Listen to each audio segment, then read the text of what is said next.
টানা 5 দিন পর অবস্থান বদল বান্দোয়ানের বাঘিনীর। রাইকা পাহাড়ের জঙ্গল থেকে নেমে এসেছে যমুনা। মানবাজারের 2 নম্বর ব্লকের ডাঙ্গরডি বিট এলাকায় অবস্থান করছে। আর বিট অফিস সংলগ্ন জঙ্গলে এখন বাঘিনীর অবস্থান বলে জানা যাচ্ছে। বাঘিনীকে বাগে আনতে রীতিমতন হিমশিম অবস্থা বন দফতরের। টানা 5 দিন পর অবস্থান বদল বান্দোয়ানের বাঘিনীর। রাইকা পাহাড়ের জঙ্গল থেকে যমুনা নেমে এসেছে মানবাজারের 2 নম্বর ব্লকের ডাঙ্গরডি বিট এলাকা। সেখানে এই মুহূর্তে বিট অফিস সংলগ্ন যে জঙ্গল, সেই জঙ্গলেই বাঘিনীর অবস্থান। তাকে বাগে আনতে রীতিমতন হিমশিম অবস্থা বন দফতরের। মনোরঞ্জন মিশ্র রয়েছেন, আরো বিস্তারিতভাবে জানাবেন। মনোরঞ্জন, অবশেষে অবস্থান বদল করেছে যমুনা। এই মুহূর্তে ঠিক কি আপডেট পাওয়া যাচ্ছে বন দফতর সূত্রে, কি খবর রয়েছে? আর দেখো, সারাদিন ধরে চললো বাঘিনী বন্দির খেলা। দিন পেরিয়ে রাত গড়িয়ে এলো বাঘিনীকে আনতে। চালিয়েও বন বিভাগ 6 দিন ধরে নানা কৌশল অবলম্বন করেও বাঘিনীকে আজকেও বাগে আনা গেল না।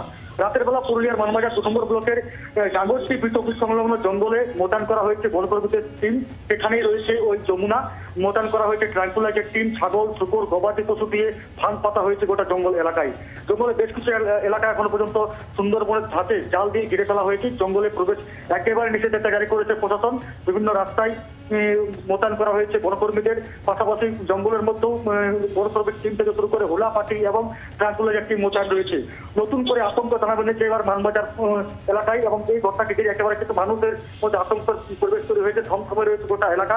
সন্ধ্যে নামতেই কিন্তু ওই এলাকা প্রায় জনশূন্য হয়ে পড়েছে। শুধুমাত্র বনকর্মীদের টিম রয়েছে ওখানে এবং পুলিশ প্রশাসনের আধিকারিকরা ঘটনাস্থলে রয়েছে। ইতিমধ্যে যেটা জানা গিয়েছে, ওই বাঘিনী আজকে প্রথমে বান্দোয়ানের রাইকা জঙ্গল থেকে মানবাজার 2 নম্বর ব্লকের ডাঙ্গরডি বিট অফিস সংলগ্ন জঙ্গলে প্রবেশ করে সেখান থেকে বুরুটি এবং শুশনি সহ বেশ কয়েকটি এলাকা ঘোরাফেরা করে, এবং সেখানে ওই বাঘিনীর পায়ের ছাপ লক্ষ্য করা গিয়েছে। দেখা গিয়েছে যে বেশ কয়েকটি চাষের জমি রয়েছে এবং যে সবজি চাষের জমি রয়েছে সেই জমিতে কিন্তু দেখা গিয়েছে ওই বাঘিনীর পায়ের ছাপ।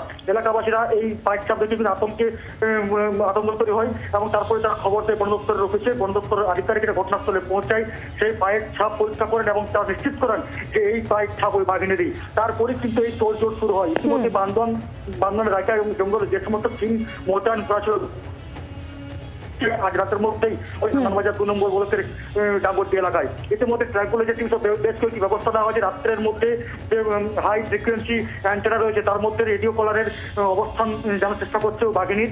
পাশাপাশি আজকে রাতের মধ্যে ওই যাতে বাঘিনী ওই লোকালয়ে প্রবেশ না করে তার জন্য রাতের মধ্যেই বেশ কয়েকটি এলাকা জাল ঘিরে ফেলা হয়েছে। তবে এখনো পর্যন্ত বাঘিনীর খাতাবন্দি করতে পারা যায়নি।